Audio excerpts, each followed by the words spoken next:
I got to identify new cleaners for this new property that my team is launching.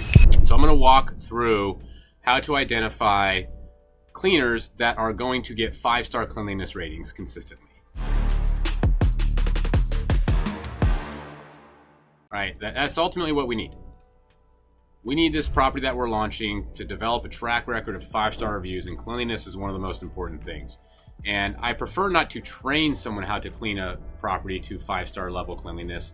I prefer to just hire someone that already knows how to do that, right? Or find someone that knows how to do that. And that's exactly what we're going to walk through right here.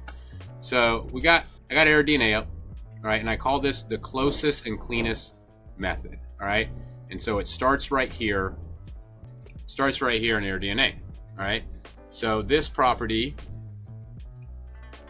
what do we need one for? We need one for McPherson, right? We need one for Kate's. All right, so this property is in St. Louis. It's in St. Louis, Missouri, all right? So let's go ahead and type that in. Now it is in,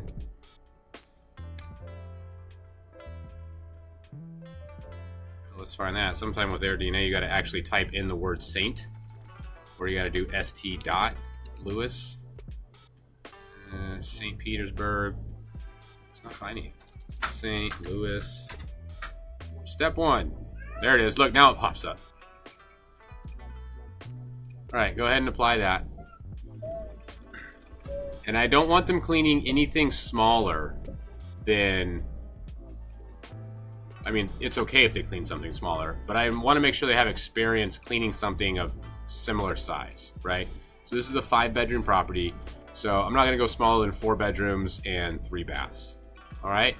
So that's the first criteria I'm going to filter for.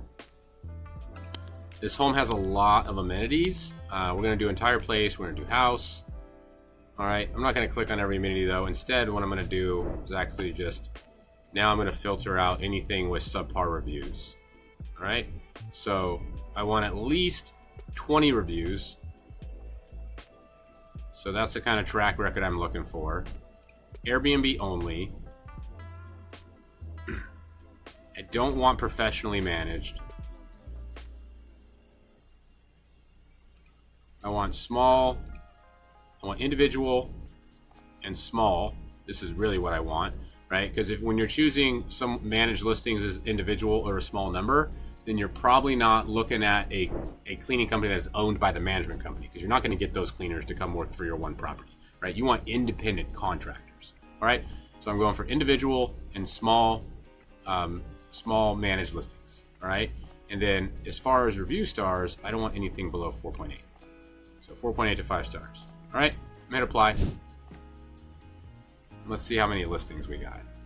All right, 1 page of 50 it looks like. Pretty small number. May have to expand our search outwards. All right, I'll let 2 baths happen. We'll allow 3 2s into the mix just so we can get a larger sample size. All right, now we've got about 100. All right, let's see what kind of saturation we're looking at. I want to get the cleanest ones. So I think what I'm going to do here is just draw out the map.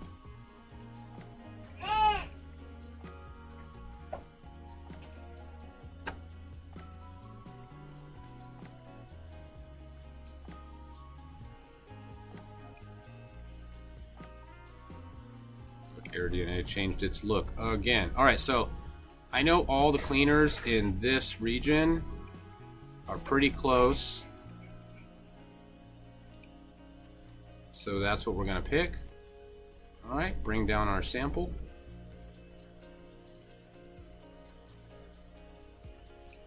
And now I've got a list of properties that have a track record of high performance cleanliness.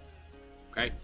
And so if I go to any one of them, I'm ultimately going to go through all of these, or I'm going to have someone on my team go through all of them. And I need to identify the location of these properties and when is the next time a turnover is going to happen. All right. And so identifying the location, here's the long and short of it.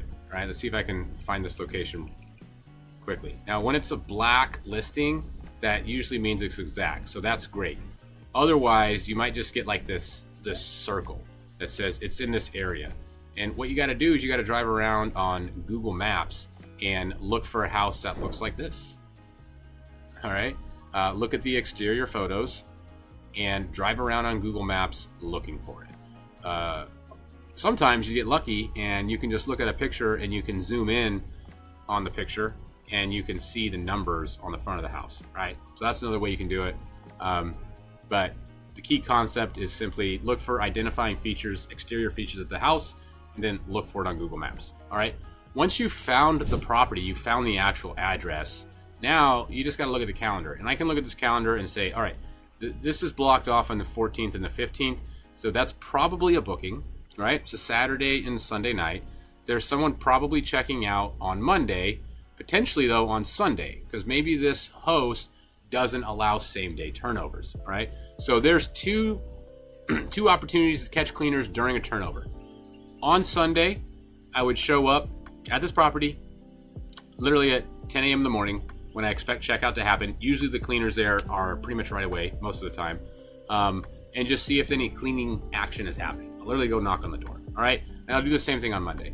And it's quite simple. You catch the cleaners there, you just say, hey, I got this Airbnb, not far from here. I need a cleaner for it. Are you willing to clean it? All right, that's it. They're gonna say yes every time. If they're not there, I'm gonna leave a note with my phone number.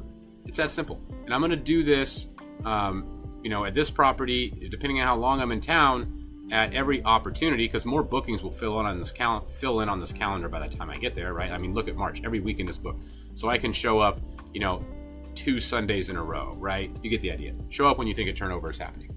And so I'm gonna go through this list, like I said, or have someone go through this list and identify location and turnover opportunities for every property. I want 10, and I'm just gonna walk up and see if I can catch the cleaners in a turnover. That's it.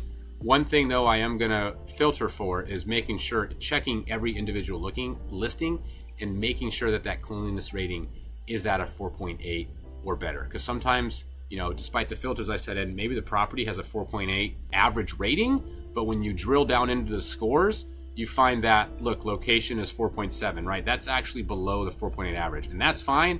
What I don't want is the cleanliness to be below that, right? So make sure your cleanliness rating is 4.8 or better, and ideally, you've got 30 or more reviews behind it. So that's consistency, right? I want consistently good cleaning. And my definition of that is 30 plus reviews, 4.8 star cleanliness rating. Those are the cleaners I'm going to approach. And hey, you know what? Let's go to St. Louis and try this out. If you're watching this and thinking that your Airbnb should be doing more than it actually is, that's exactly what we're set up to help investors fix. Click the link to get your free STR analysis to find out exactly what's holding back your property.